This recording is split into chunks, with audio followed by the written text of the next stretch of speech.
అసలు జీవితం అంటే ఏమిటి? ఈ ప్రశ్న ఏ భూమి మీద ఉన్న ప్రతి ఒక్క మనిషికి వస్తుంది. అసలు జీవితం అంటే ఏంటిది? వాట్ ఈజ్ లైఫ్ పర్పస్ అని.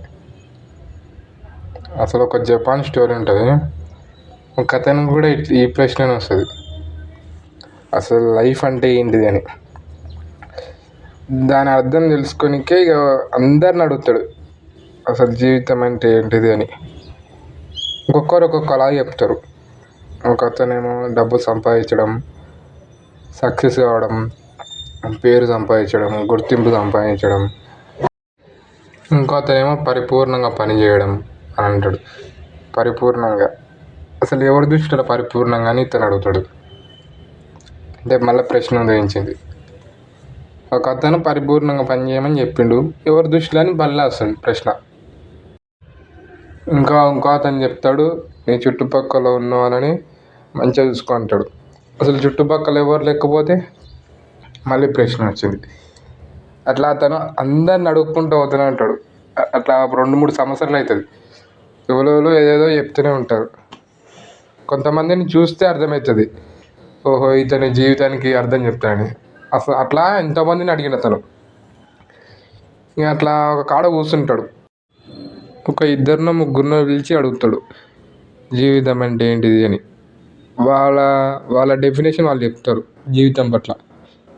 అట్లా ఒక గురువు వస్తాడు, ఆ గురువుని అడుగుతాడు అసలు జీవితం అంటే ఏంటిదని. ఇతను చెప్తాడు, నేను ఇంతమందిని అడిగిన లైఫ్ అంటే ఏంటిది, అందరు చెప్తుంది అర్థమవుతుంది కానీ స్పష్టత లేదు జీవితం పట్ల అని ఆ గురువుకి చెప్తాడు ఇతడు. అప్పుడు ఆ గురువు ఏం చెప్తాడంటే అసలు జీవితం అంటే ఏమిటి అని వాళ్ళ పాయింట్ ఆఫ్ వ్యూలో చెప్పారు. జీవితం అంటే ఏంటిది అని కాదు. అసలు జీవితం అర్థమే చెప్పలేదు. వాళ్ళ జీవితం అనేది వాళ్ళ దృష్టిలో ఏముందో అది చెప్పారు అంటాడు. అప్పుడు ఇతనికి స్ట్రైక్ అవుతుంది. ఇంకా దాని నెక్స్ట్ డే ఆ గురువు ఉండి అతనికి చెప్తాడు, ఇక్కడ దగ్గరలో సముద్రం ఉంది, ఆ సముద్రం దగ్గరికి వెళ్ళు అని. ఆ సముద్రం పక్కన కూర్చో డే అండ్ నైట్. దాని తర్వాత నీకు ఏం ఆలోచన వచ్చిందో, ఏం అర్థమైందో నా కాడికి వచ్చి చెప్పమని చెప్తాడు. ఇతను వెళ్ళి కూర్చుంటాడు. అలలు వస్తుంటాయి సముద్రం. ఇతను ఆ సముద్రం ఎదురుగానే కూర్చొని చూస్తూనే ఉంటాడు. అట్లనే ఏదో అర్థమవుతుంది. అంటే సముద్రం ఉంది, నేనున్నాను అని పోయి గురువుకి చెప్తాడు. సముద్రం ఉంది, నేనున్నాను అని చెప్తాడు. అప్పుడు ఆ గురువు మళ్ళీ పంపిస్తాడు, మళ్ళీ కూర్చోకని. ఇతను మళ్ళీ వచ్చి కూర్చుంటాడు. మళ్ళీ సముద్రాన్ని అట్లనే చూస్తుంటాడు. ఈసారి ఏమర్థమవుతుంది అంటే సముద్రమే ఉంది, నేను లేనని అర్థమవుతుంది. వచ్చి గురువుకి చెప్తాడు. మళ్ళీ గురువు వింటాడు, మళ్ళీ పంపిస్తాడు గురువు. మళ్ళీ వస్తాడు, మళ్ళీ కూర్చుంటాడు సముద్రం కాడ. ఈసారి ఏమవుతుందంటే నేనే ఉన్నాను, సముద్రం లేదు అనిపిస్తుంది. పోతాడు, మళ్ళీ గురువుకి చెప్తాడు. గురువు మళ్ళీ పంపిస్తాడు. అతను మళ్ళీ వచ్చి కూర్చుంటాడు. అట్లనే చూస్తూనే ఉంటాడు సముద్రం దిక్కు. చూసాడు చీకటి అవుతుంది, పండుకుంటాడు. నిద్ర పోతాడు. ఇంకా నిద్రలోకి వెళ్ళి లేచినాక ఏదో అర్థమవుతుంది. మళ్ళీ గురువు కాడికి వస్తాడు, చెప్తాడు అసలు నేను నిద్ర పోయినా, అసలు సముద్రం లేదు, నేను లేను, మొత్తం శూన్యం అని చెప్తాడు. ఇప్పుడు నీకు కరెక్ట్ అర్థమైందని గురువు చెప్తాడు.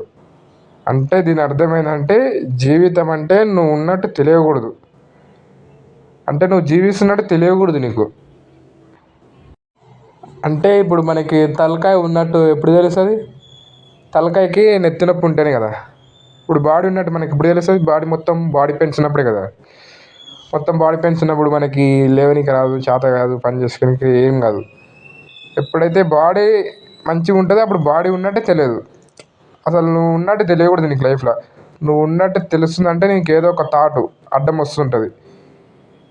ఎవరో ఏమో అన్నారు, తిట్టిర్రు, ఎవడో ఏదో అన్నా నిన్ను, ఆ థాట్ వచ్చి ముంగడ కూర్చుంటుంది. నీకేదో డిజైర్ ఫుల్ఫిల్ కావాలి, ఆ థాట్ వచ్చి ముంగడ కూర్చుంటుంది. అంటే నువ్వు ఉన్నట్టు తెలుస్తుంటుంది. అసలు అంటే నీకు ఒక తీరని కోరిక ఉంది, ఏదో థాట్ ఉంది, ఆ థాట్ వచ్చి నీ ముంగడ కూర్చుంటుంది. అంటే సపోజ్ నిన్ను ఎవరోదేమో తిట్టిర్రు, అది నువ్వు విన్నావు, నీకు కోపం వచ్చింది, కొట్లాడ పెట్టుకున్నావు అతనితోటి. అంటే నీ జీవితార్థం అక్కడనే అయిపోయింది. అంటే ఆ మాటని ఇగ్నోర్ చేయలేవా? అతను తిడితే నువ్వు దీన్ని తీసుకొని కొట్లాడేసుకొని ఇదంతా చేస్తావు. అంటే కొన్ని ఇగ్నోర్ చేయాలి.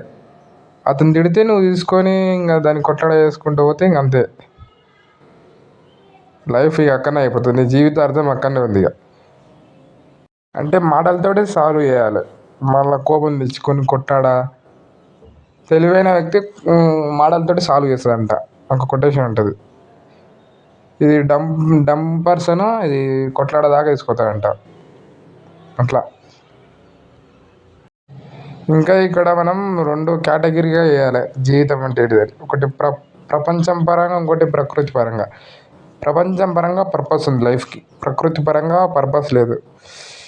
ఇప్పుడు ఒక వ్యక్తి అది ఒక 5 స్టార్ హోటల్లో అన్నం తింటున్నాం అనుకుందాం. ఇంకో వ్యక్తి ఒక గుడిసెలో అన్నం తింటున్నాం అనుకున్నాం. అసలు తినడం కోర్ ఏంటిది? ఆకలి తీరడం. అంటే ఎక్కడ కూర్చొని తిన్నా అదొకటే. అతను 5 స్టార్ హోటల్లో కూర్చొని తిన్నా అతనికి ఆకలి తీరుతుంది. ఇక్కడ మనం గుడిసెలో కూర్చొని తిన్నా మనకు ఆకలి తీరుతుంది. దాని కోర్ చూడాలి. ఇప్పుడు అన్నం తినడం మనకు కావాల్సింది. దానికి ఈ కంచమే ఉండాలి, ఈ 5 స్టార్ హోటల్లో తినాలి, ఇట్లా చేసుకుంటూ పోతే కాంప్లెక్స్ అవుతుంది లైఫ్ ఇక. ఇంకా పడుకోవడానికి మనకు ఒక మూల కావాలి. కానీ ఆ మూల జూబ్లీహిల్స్లో ఉండాలంటేనే అదే ప్రాబ్లం. అదే ఉంది నీ జీవితార్థం. పడుకోవడానికి ఏదైనా ఒకటే, కానీ ఆ జూబ్లీహిల్స్లో ఉండాలి, ఇదే ఫ్లోర్లో ఉండాలి, ఇంతే జాగాలో ఉండాలి, ఈ పరుపు అయితే నేను వండుకుంటా. కాంప్లెక్స్ చేసుకుంటూ పోతేనే ఉన్నావు నువ్వు లైఫ్ని. ఇంకా అసలు ఓషో చెప్తాడు లైఫ్ చాలా బాగుంది అంటాడు. దానికి ఎట్లాంటి అర్థం జోడించకుండా ఉంటే బాగుంది అంటాడు ఓషో. ఒకరు ఉంటారు లైఫ్ అంటే ఇట్లనే బతకాలి, ఇట్లనే ఉండాలని ఒక అర్థం ఇచ్చాడు. అట్లా జీవించకపోతే బాధపడతాడు. అంటే దానికి ఒక అర్థం ఇచ్చేసిండు అతను. అట్లా ఏ అర్థం ఇవ్వకుండా ఉంటే లైఫ్ చాలా బాగుంటుందని ఓషో చెప్తాడు.